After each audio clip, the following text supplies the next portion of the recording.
Ladies and gentlemen, a very good afternoon and welcome to the Q1FY27 earnings call of Exide Industries Ltd.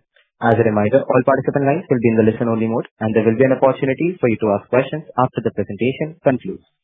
Should you need assistance during this conference call, please signal an operator by pressing star then 0 on your touchtone phone. Please note that this conference is being recorded. I now hand the conference over to Mr. Aditya Jawar from Investec Capital. Thank you and over to you, sir. Yeah, thank you. Good afternoon, everyone. From Exide Industries, we have with us MD and CEO Mr. Avik Roy, Director of Finance and CFO Mr. Manoj Kumar Agrawal, President and Legal Corporate Affairs Company Secretary Mr. Jitendra Kumar, and Prashant Saraswat, Head of Investor Relations. Before we proceed, there's a disclaimer for the call. Few statements made by the company's management in the call may be forward-looking in nature, and we request you to refer to the disclaimer in the earnings presentation for further details. We will start the call with a brief opening remark from the management, followed by Q&A session. I would now like to invite Mr. Avik Roy for opening remarks. Over to you, sir. Thank you. Thank you, Aditya.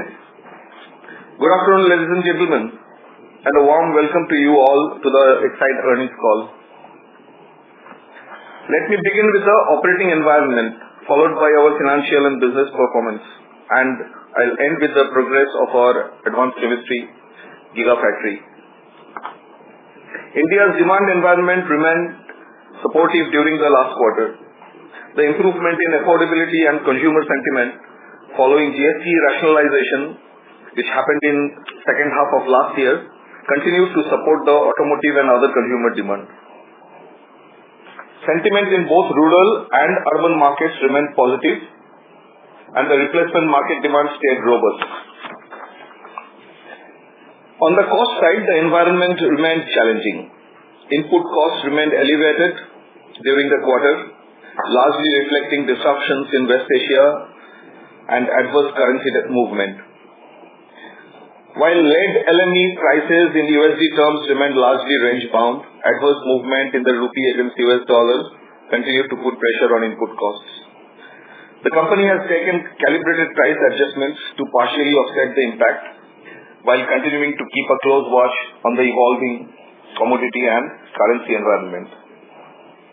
Against this backdrop, the company delivered a strong performance during Q1/27. All major businesses recorded double-digit growth, led by two-wheeler and four-wheeler OEM, home UPS, solar, two-wheeler and four-wheeler replacement business, industrial infrastructure ex-telecom, and even exports. This resulted in a standalone revenue growth of 17.6% during the quarter. EBITDA stood at 655 crore, up 19.5% year-on-year, with EBITDA margin at 12.4%. The margin expanded by 20 basis points on a year-on-year basis and by around 70 basis points on a sequential quarter. This margin expansion, despite cost and currency headwinds, was driven by higher revenues, cost control through our cost excellence program, and a very efficient supply chain. The balance sheet remains strong. We continue to be debt-free and generate healthy operating cash flows. As I mentioned, Q1/27 was a broad-based growth across our business segments. Automotive OEM business marked its third consecutive quarter of 25% growth on year-on-year basis. Of course, it is on a low base of last year. This reflects sustained momentum in automotive OEM demand and our strong position across key vehicle platforms. Home inverters and solar also delivered growth of over 20% year-on-year, aided by a strong summer season demand and focused market initiatives. Solar achieved its highest ever quarterly revenue of 400 crore plus. Industrial infrastructure, excluding telecom, maintained its double-digit growth trajectory, supported by industrial UPS and traction business. However, government tenders remained muted during the quarter, though we expect it to pick up in the second half. Exports business, on a low base after 5 consecutive quarters of decline, grew by 20% plus on revenues. We continue to closely monitor the evolving global macro environment though. Little update on our lithium-ion gigafactory. At the Bangalore gigafactory, equipment across all 4 production lines has now been delivered and installed, and the utilities are fully operational. The milestone I would like to highlight is that our first NCM cylindrical line commenced customer sample deliveries during the quarter. These are the first locally manufactured cells out of the facility. The LFP prismatic line has also started sample supplies for 3-wheeler and telecom applications.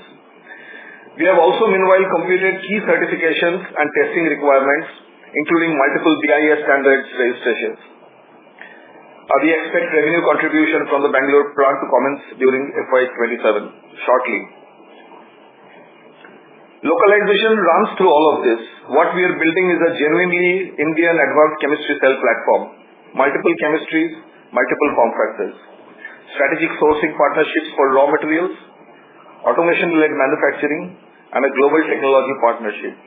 Our cumulative investment in form of equity in our subsidiary Exide Industries stood at 4,902 crores as on 31st July, including a 100 crore investment made in the month of July. Thank you very much. And with this, I would like to close my opening remark. I will give it back to the moderator, please. Thank you very much. We will now begin the question and answer session. Anyone who wishes to ask a question may press star and 1 on the touchtone telephone. If you wish to remove yourself from the question queue, you may press star and 2. Participants are requested to use handsets while asking a question. Ladies and gentlemen, we'll wait for a moment while the question queue assembles. Line of Vibha Sushi from JP Morgan, please go ahead. Yes, hi. Thanks for the opportunity and congratulations on a strong quarter. My first question is on the core business. Could you just tell the split between volume versus pricing growth in this quarter, and if there was any new contract win which added to the revenue? Thank you. The core business, I think volume growth was also double digit on the segment level, I'm saying, in most of the segments, on major segments, I would say. We had a benefit of year-on-year price correction on the top line, but that only enhanced the growth numbers. But volume numbers, I can give you some examples of, let's say, 4-wheeler replacement was at 10%. 4-wheeler OEM was at 21%. 2-wheeler OEM was 20%. Solar was about 12 to 14%. So some of the major segments I highlighted, where even the volume growths are also very strong in mid double digit. And there was no contract signed. I did not get your second question. Was it regarding the new core business? If there was any new contract signing which contributed to the growth in top line. No, nothing. This is business as usual. Okay, great. So just fair to say that even in 2Q, as the base is quite favorable, doing 15-16% revenue growth for full year looks fairly achievable, right? For the full year, I will not be able to give you a guidance, Vaibhav, because for 2 reasons. One is everything is not, visible at this moment how the market will look like. But you have to also understand the base level for automotive OEM for H1 was very low. But actually post GST rationalization, the automotive industry boomed from last Q3, from October onwards. So we will have a base effect in second half of this year in percentage terms. But in absolute volumes, they are still at a very high level. I think passenger vehicle has gone from 1.2 million to a 1.4 million level.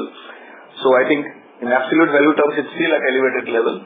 But in percentage terms, automotive OEM might go down because of the high base of last year's quarter 3, quarter 4.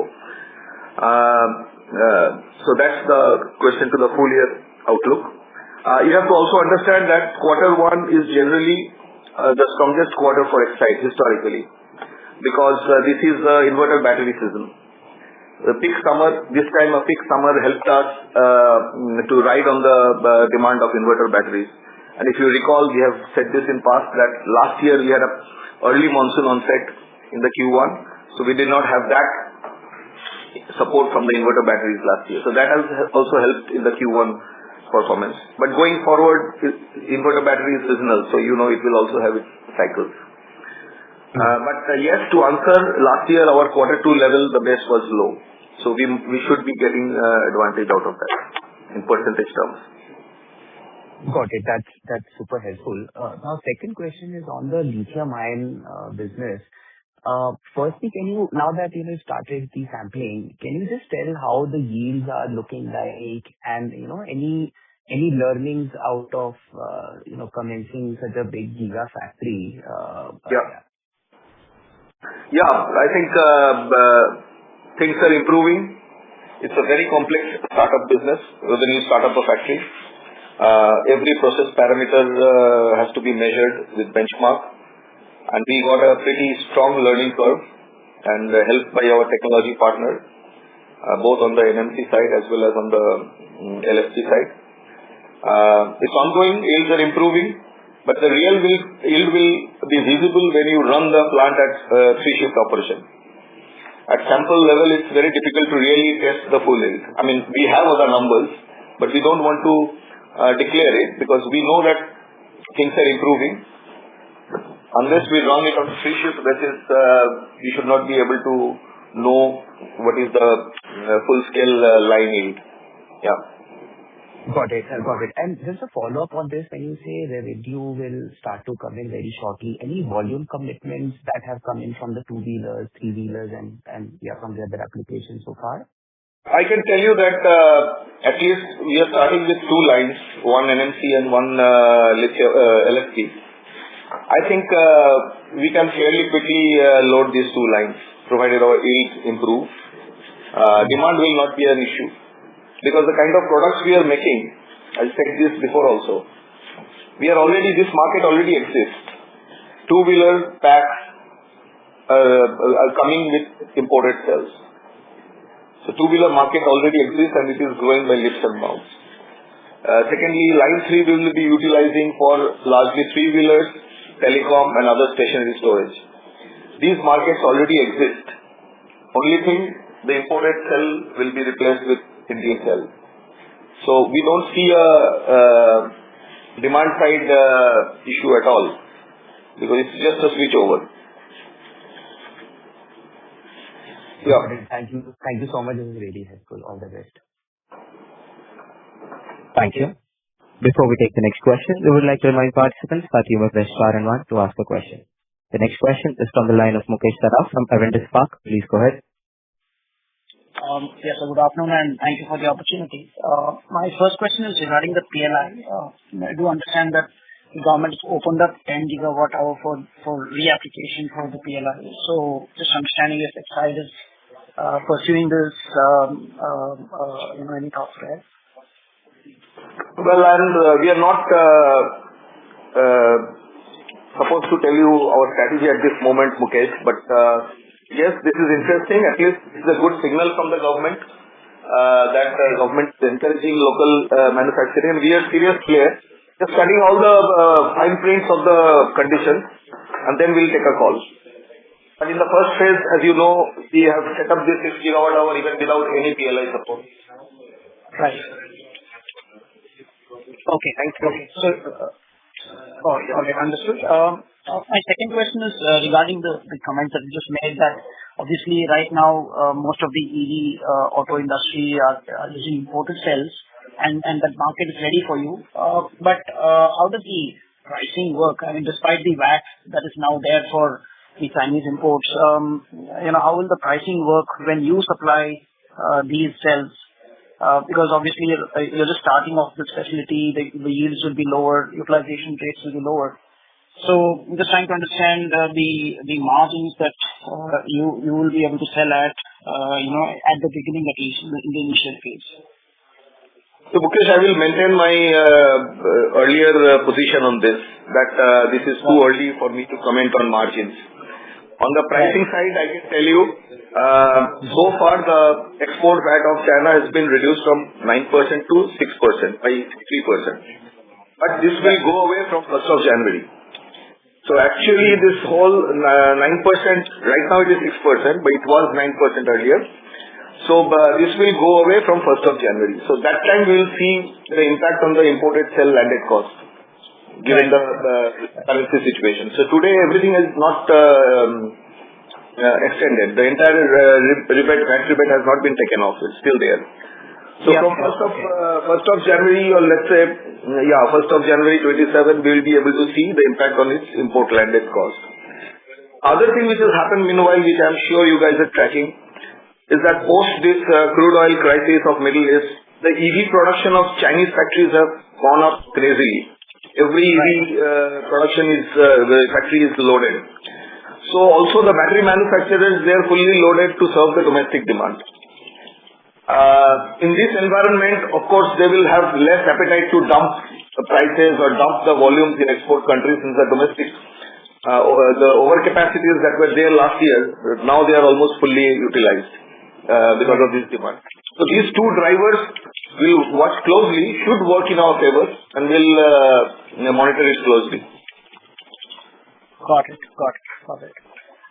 Just lastly, you had mentioned about the summer season this time being better and the inverter volumes being significantly better. So, of our overall revenue, how much would inverter be now for us, the home inverter business, which is having some seasonality?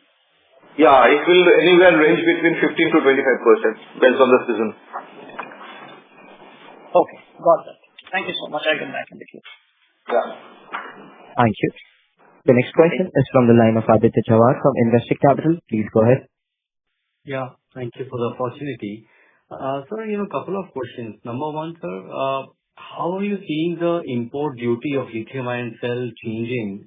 If you can remind us that, what is the import duty right now for the cells? Is it at 5 and 20, that structure, the earlier structure? And in your assessment, how it will change in the next couple of years? So right now you're right, the cell is still at 5%. But going forward, and this also I have maintained for quite some time, we need about 2-3 more players, serious players. Today the whole demand of the electric vehicle battery is around 20 to 25 gigawatt hour in India. And today we have a local cell capacity of, let's say, Exide, and a very few small guys. So the domestic capacity is not going to fulfill the demand of the auto OEM. So they have to depend on import. But at some point of time, if 2-3 people significantly ramp up their plans, the quicker the better. If we have about, let's say, 15 gigawatt to 18 gigawatt around local cell capacity, I'm sure the government will take this case of approved list of cell manufacturers or something like that, like they are planning for solar. Similar kind of initiatives we expect from the government. And whatever conversations we are having with them, the only question is that, if you localize, if we put that barriers in the automotive industry, we'll really have to cut down production or increase the prices of the EV, etc., which is understandable. So, therefore, I think a big driver will be some 2-3 people like us also immediately come on board. Okay. Yeah. Okay. Fair enough. So the second question is on the two-wheeler batteries. So you mentioned that FY27 there will be a commercial production. So how many OEMs we are engaging, and for how many OEMs do you expect a commercial production to start in this financial year, sir? We are talking to all the major OEMs, legacy as well as new. About 3 OEMs I can tell you, and all these 3 contribute to about, let's say, 80% of the EV volume of the country.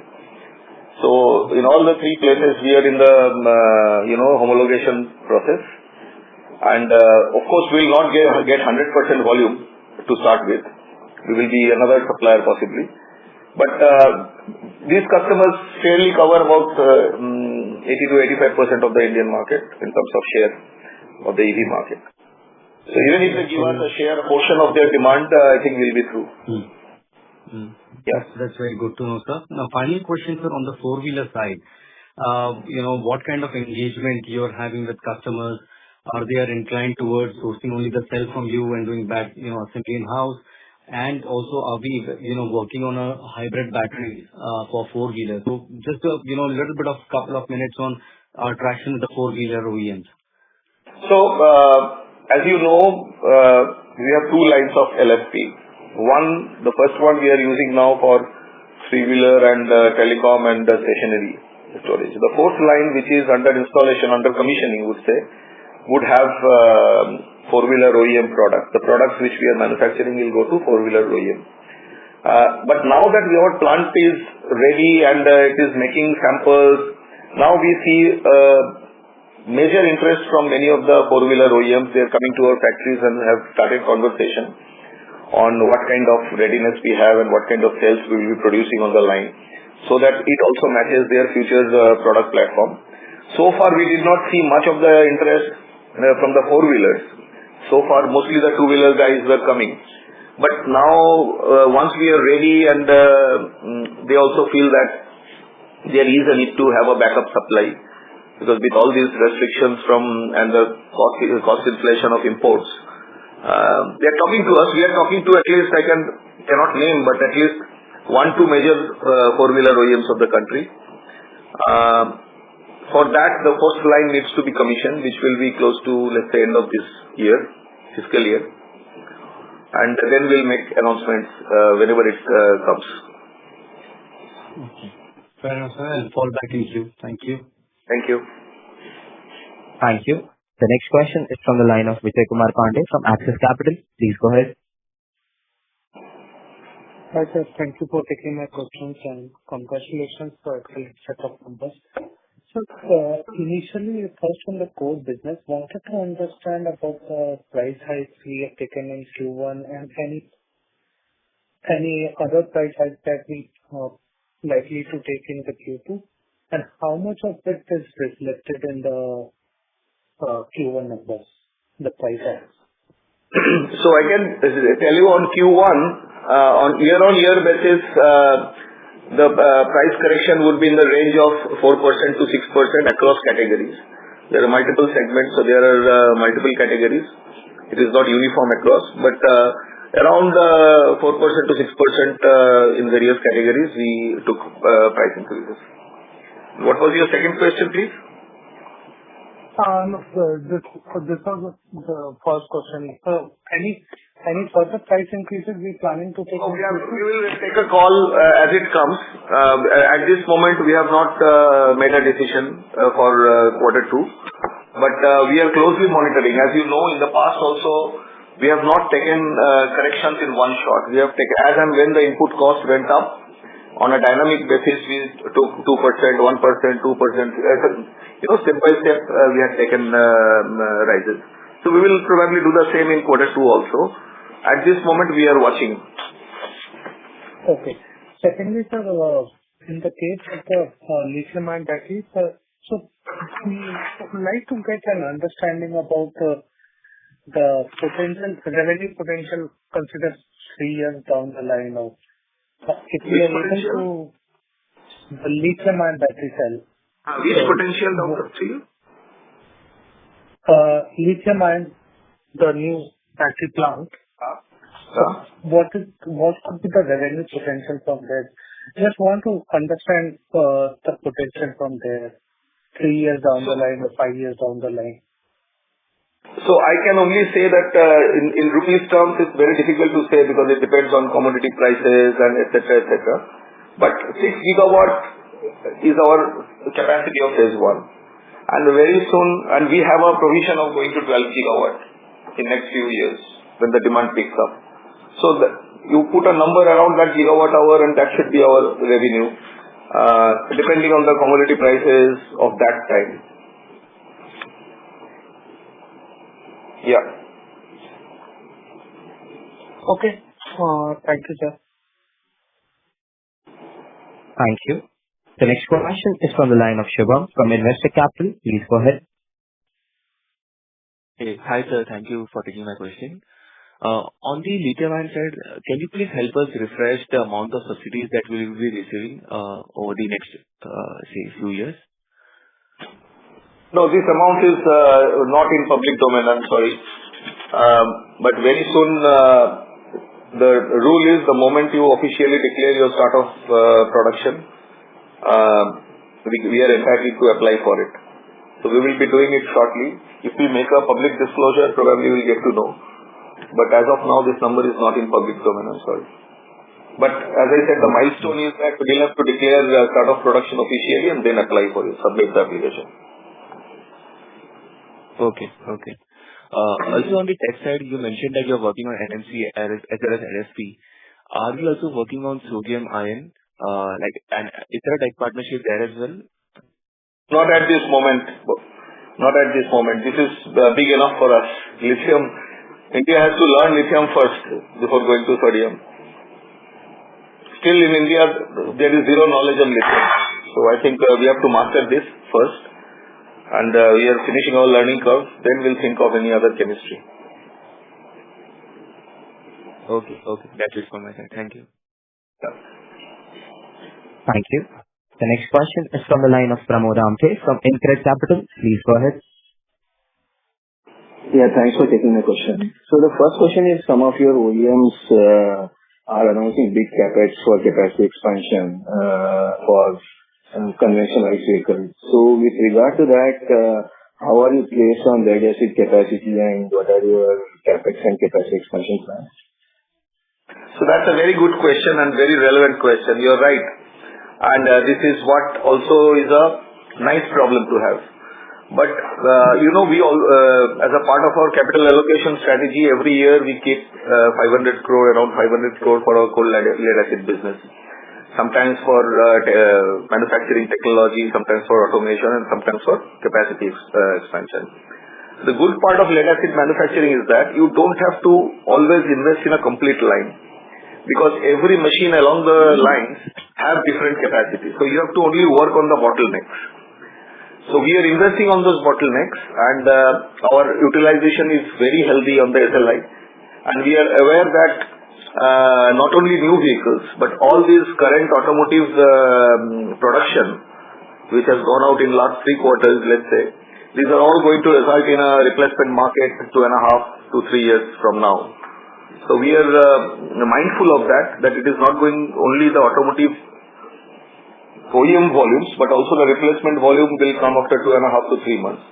So we are investing on those lines, particularly in 4-wheeler, because in 2-wheeler we still have sufficient headroom. And all other batteries we are seriously investing in debottlenecking most of our factories. Good thing is that we have total 5 SLI, 5 4-wheeler battery factories. So in every factory we have headrooms for brownfield expansion. So we are exploring that. Okay, thanks. Second one is with regard to the lithium ion. What are your plans for BESS? What type of cells you want to produce? How much of capacity you want to divert in that direction? Is that a much easier segment to cater to, or it's a much tougher considering the long life of the product required? No, it's not. Actually, the duty is different. The application is different. We have a format, LFP format. And for BESS, you need large format cells. So I will not be able to give you the exact ampere hour, but it is 300 plus, which is the most popular rating for BESS. So that is in the pipeline, that technology being transferred and the line is getting commissioned. So that's our next step after we commission line 1 and line 3.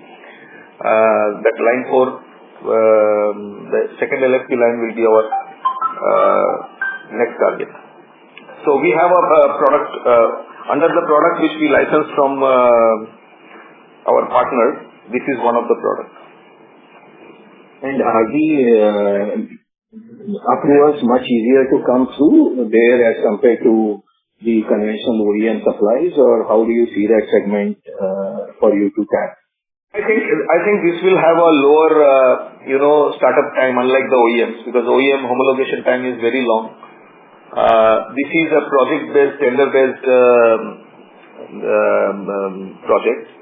I think the gestation period will be low in terms of validation and homologation, which is not required here. But anyway, trials we have to do in any case. Field trials we have to do. Good that there are enough opportunities here where to promote local manufacturers, customer, if he's a government customer even, he can always say that X percentage of the volume has to come locally. for filters, etc. We'll get some support on the tender, this thing also. But BSS tenders are, I think it's also a kind of a, you must know, all of you must know, and I'm sure you have tracked it. BSS is also kind of getting overhyped now. People do not actually differentiate between what is core technology and what is peripheral technology. So a lot of people are making containers and fabricated tanks, but main technology of battery racks and BMS, that has to be developed. The electronic and software portion also needs to be developed locally. Yeah. Sure. Thanks. Thanks for details. All the best. Thank you. The next question is from the line of Raghunandan from NL. From the Vama Research, please go ahead. Congratulations, sir, on strong results in lead-acid battery and also the progress on lithium. Sir, on the first question, for the lithium cell facility, earlier you had indicated 25 to 30% utilization for first year. That remains on track. And also, can you indicate the investment plan for full year FY27? Yeah. So first is we stand by that utilization, whatever we have said. As I said, the line 3, the LSP line will be utilized faster than the two-wheeler line because shorter time to market. So we stand by that number. Whatever, I think the yield will be also is reasonably good enough to reach that number of utilization, what I mentioned. The second question was on the investment. We have already we got an approval from our board for 1,400 crores for this fiscal year. But we'll review again basis actual need, and we'll let you know. As of now, it's 1,400. Out of that, 100 crore has gone in July. The rest will happen in the upcoming months. And just to clarify, sir, your initial plan was 7,000 crores for a total of 12 gigawatt hours. Would there be any change in that investment plan or remains intact? It might change a bit, plus minus, because of currency rates have changed. I mean, dollar rates have changed with most of the machineries are imported. So it might change a bit, but second phase will not require as much capex as phase 1. Because phase 1 we have bought the land for 12 gigawatt. We have put up all the utilities, the boilers, chillers, transformers, power substations, all for 12 gigawatt hour. So the second phase requirement will be only for the machine, the production machines. So it's not 2x, but much lesser than that. But yes, we might exceed that amount because now the business case has changed completely with the given situation. We'll see what it takes, but whatever it is, we'll still fund it from our operational cash flows. Noted, sir. Well noted. For Hyundai Kia, the supply will not happen from the initial phase 1 6 gigawatt facility, and there a separate line was expected to be set up along with co-investment from Hyundai. Can you indicate any progress there? That discussion, that activity is going on parallelly. It's as I said, this is a concurrent project we are running, and this will not come this year, this calendar year, or this fiscal year rather. But it's a co-investment, and it is not going to be a complete line. It could be half a line, for customization for Hyundai. So far it is going on. There are delays. Of course, there are delays. But we'll let you know when it progresses. Thank you for that, sir. And in FY26, can you indicate how much was the lithium battery assembly revenues for us, and whether that business is profitable, and you can indicate the range of margin and also the growth prospects there? You mean last year? Yes, sir. FY26. But I won't be able to give you the exact number. I think it will be very less, 100-200 crores of that business. Understood, sir. And would be profitable? I don't think so, no. Lithium pack prices, because there is very less value addition, unless you have your own cell with imported cell, I think It is not long-term viable. Noted, sir. Thank you so much. I'll fall back to the queue. Yeah. Hello? Thank you. Participants who wish to ask questions may press star and one at this time. The next question is from the line of Vijay Kumar Pandey from Axis Capital. Please go ahead.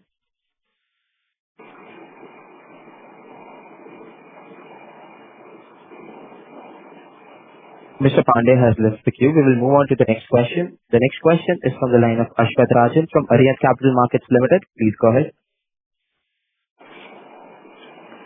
Yeah, thank you for the opportunity. I just had one question.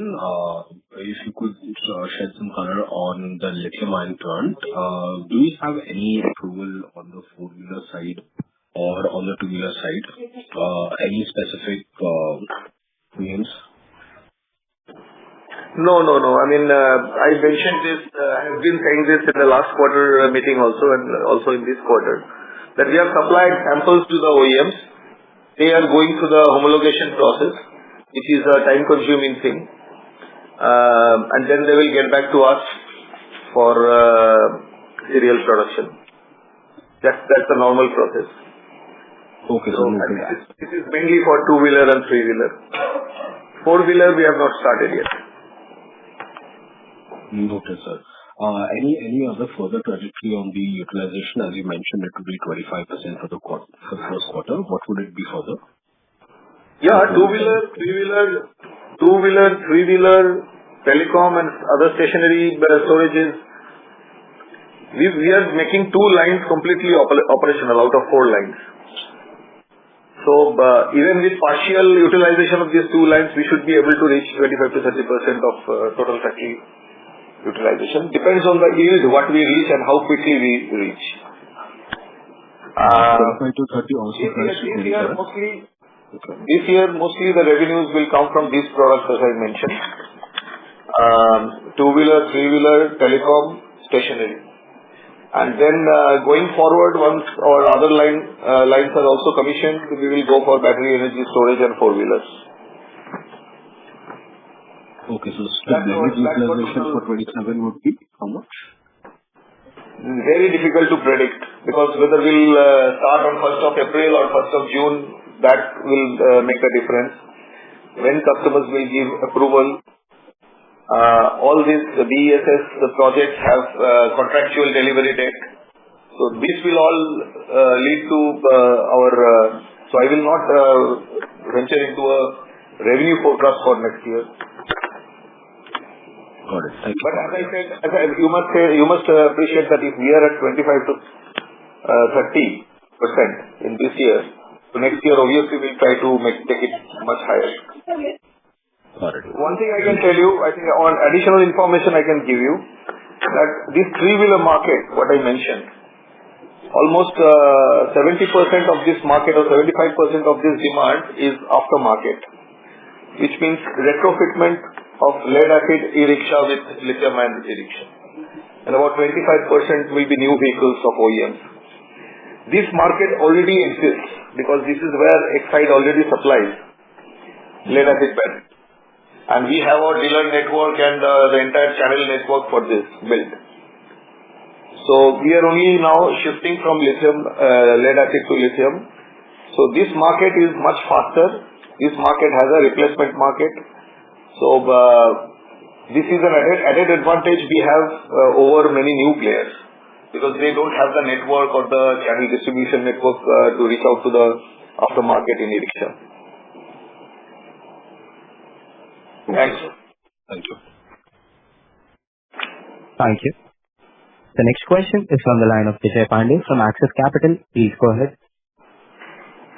Thank you. Sorry, I got disconnected previously. So just wanted to understand, in terms of battery pack, we will continue to supply the battery pack even with the lithium-ion battery, right? Or the lithium-ion battery. Okay. And currently we make around 100 crores, 100 to 200 crores in a fight of this. No, we have our, listen, I mean, let's not talk on crores. Let's talk on gigawatt hours. because unit prices, neither you know nor I know what it is going to be in future. So all I can tell you that we have a in-house capacity of 1.5 gigawatt hour of pack making, but we are adding lines as well as we are developing our ecosystem partner model for increasing, augmenting pack capacity. So for three-wheeler, for telecom, we will need additional pack capacity. We are already hand to mouth. Some of the customers will buy cells for two-wheeler, but largely this will be a pack business. But everything we will not do in-house. We will have a balance of in-house as well as ecosystem partner model. Okay. That is how the industry works. And sir, in terms of the lithium-ion batteries, so our current capacity currently in the phase 1 is around 6 gigawatt. Sorry to interrupt, Mr. Pandey. We are not able to hear you well. Please use the microphone while asking a question. The 25 to 30% utilization for lithium-ion batteries, so that is 6 gigawatt capacity or not? Yes. Yes. Sorry to interrupt. Mr. Pandey, due to network issues, we are not able to hear you well. Moving on to the next question. The next question is from the line of Animesh Jain from Dalal and Broacha Broking. Please go ahead. So, sir, I want to know that you told that China is removing subsidies on export. So how we are going to manage our raw materials? And as we have sent our samples to our customers, so it's raw material is from China or it's from Indian producers? No, raw material is still raw from China. We are talking to many interested Indian companies who have, many of them are listed companies, who have plans to invest. We are doing pilots with them. But for India to develop its own raw material sourcing, it will take next 3 to 5 years. So right now it is from China. Okay, and any problem on getting raw materials from China? Right now, no, because these export control announcements of Chinese government does not cover raw material as of yet. It will be from November. I think they have deferred it. We'll see what to do. This is not a ban. This is only additional approvals, which is required. Is a kind of export control. As of now, there is no embargo, but November onwards, we will see how to manage it. Probably we have to keep a higher level of inventory so that there are no delays. So those are operational topics. So to meet the customer demand, we might have to stock material for a longer raw material for a longer period than usual. So we'll try to find out. Once the operations start. And sir, my next question is: this year we are adding 6 gigawatt of line, 3 gigawatt NMC and 3 gigawatt LFP. And we have already provisioned 6 gigawatt of lines. So it will be all 3 gigawatt lines again for NMC or 3 gigawatt lithium or all 10 gigawatt of lithium. The second phase will be mostly for LFP. Most likely. Okay, sir. Okay, sir. Thank you. I will get to that. Thank you. The next question is from the line of Divyansh Thakur from Finterest Capital. Please go ahead. Hello, am I audible? Hello. Mr. Divyansh, may we request you use a microphone to ask the question? Yeah, am I audible? Yes, please. Hello, am I audible? Yes, please. Go ahead. Yes, sir. So, as you mentioned that, there are very few domestic players that are in the same market. So, can you just name them, who are all players that are currently in lines to launch this gigafactories and serve the same market that we are entering into? I believe this is your job to find out. I am not going to name others. If you get information, we will be happy to know what others are doing, how much they have progressed. We have seen some press announcements, but physical progress only you will be able to know. Yes, sir. I have that up to date. I just wanted to hear it from you. I can I can also share those names. Thank you Well, so much. I'm not comfortable taking other people's names, but I'm sure you are aware of it. Yeah, sir. I'm aware. I just wanted to. Yes. Thank you. Thank you. Thank you. The next question is from the line of Meet Patodia from Niveshaay. Please go ahead. Yes, sir. Thank you so much for the opportunity. And sir, my question is specifically more on the raw material component side for the cell manufacturing, and that too especially on electrolyte. That what strategy are we following? Let's say our maybe tech partner wants that we use Chinese electrolyte, right? But it's first to the cell. Suppose if there is shipment delay, electrolyte might get so. Strategy are we following?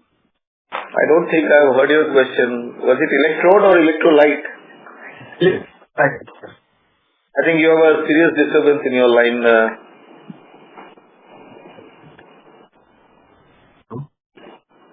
Am I audible? You can try. Hello. Yes, you can try. You can go ahead. Yes, sir. So I was asking that, are we, what strategy are we following to source the electrolyte? Like, we will import the electrolyte or we use the domestic electrolyte? So at this moment, electrolyte will be completely imported because, we are accessing the established supply chain of our tech partner. We are not trying with untested, unvalidated raw material suppliers. These guys are supplying for many years to our tech partner, and those cells are in the market or in the field for many years. So we don't have to go through the vendor assessment and quality assessment of those unknown, untested people. But parallelly, we are also talking to one of a large manufacturer. He is also a listed guy in India. You may have seen those announcements. We are running pilot with them, and probably I can hazard a guess that going forward, if the first component which can be localized according to us will be possibly electrolyte. So that discussion is also going on with a large company because they seem to be very serious and they have got the technology, I think. Got it, understood. And sir, just one carry there. Initially only for let's say 6-9 months till we stabilize and get the yield, will import and then we move to the domestic one. Is it the strategy? What is that? I could not. Did you get the question? Yeah. Yeah. Obviously, we have to be. Our raw material has to be there. Has to be ecosystem domestically. Many people have showed interest, but they would also need the handholding by the government to put in that investment. So far, I think on the upstream side, we have to do a lot of work on the raw material side, gentlemen. I mean, it's not so simple because we have to put up refineries for lithium if we are serious EP player, which calls for large investments. We need people to make the cathode active material here. Need people to make the graphite here for the negative. So I think the whole ecosystem has to develop. This takes time, and this needs a lot of handholding by the government. Got it. Sorry if there is any confusion. I was asking particularly on electrolyte. The pilot line we are working with the domestic player, right? So when we can see there is a significant offtake, let's say, I was particularly asking that suppose initially till we get the yield, so whatever target we are, yield we are target. Hello? I understood, I think. I think all I can tell you that our target or wish list, you can say, is to go to about 50 to 60% of our bill of material localized in next 2 to 3 years. That's our roadmap. And that's why we are talking to multiple companies. I am talking to them, both for electrolyte, for positives, for negatives. And there are many announcements in the public domain, I'm sure. We are talking to all of them. If we reach 50 to 60% of our bill of material in 2 to 3 years, we'll be very happy. Got it, sir. Got it. Done. Thank you so much. All the best. Thank you. The next question is from the line of Manindra Upadhyay from Elara Capital. Please go ahead. Hello, sir. Thank you for taking my question. So while you have clarified on the, export restrictions from China on the raw material side, my question was more on the technology transfer from the Chinese. Actually, last quarter, I think one of your key competitors has mentioned that the Chinese government is actively interfering in the technology transfer as well. So my question is, are we seeing any kind of interference as of now? And if all to happen, suppose in future, how prepared are we to develop these things, going forward in-house? Yeah. So, good question. I think we are one of those lucky ones that we completed this all tech tie-up as well as the setting up of factory before these embargoes started coming in. So as of now, we have licensed 4 or 5 products from our tech partners, and we have also parallelly now invested in our pilot line. We have about 100 plus R&D engineers in Bangalore right now, and the pilot plant will possibly come end of this calendar year as quickly as possible. And so that is for our future roadmap. In case, in future we don't get technology licenses, or the Chinese government doesn't allow anybody to give technology licenses, at least these 4 or 5 products will keep on manufacturing, and parallelly we'll develop our own know-how on the other cell formats on our pilot line. So just for your information, I'm sure you are aware, our sequence was that we put the main line first and the pilot line later. Some people did it in the reverse way. They will be little in trouble because there are a lot of embargoes on machinery exports from China. So they might face some delays in their production lines. But our production lines came first and pilot lines will come later. Yeah. Yes, sir. Good to hear that. So in future, if all that to happen, we can also, I think, explore opportunities with the Japanese or Korean ones, I believe, right? Yeah, sure. Koreans is definitely technologically these are options. Only thing they are costlier than Chinese. Okay. That's all from my side. Thank you. Thank you. Thank you. Ladies and gentlemen, that was the last question of the day, and I would now like to hand the conference over to the management for closing comments. So thank you very much. Thank you everybody for joining in. It was great engaging with you with very, very important and interesting questions. I hope we have been able to answer all your questions satisfactorily.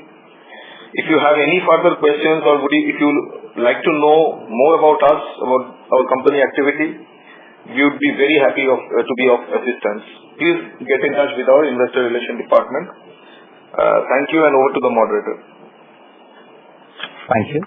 On behalf of Investec Capital, that concludes this conference. Thank you for joining us, and you may now disconnect the line.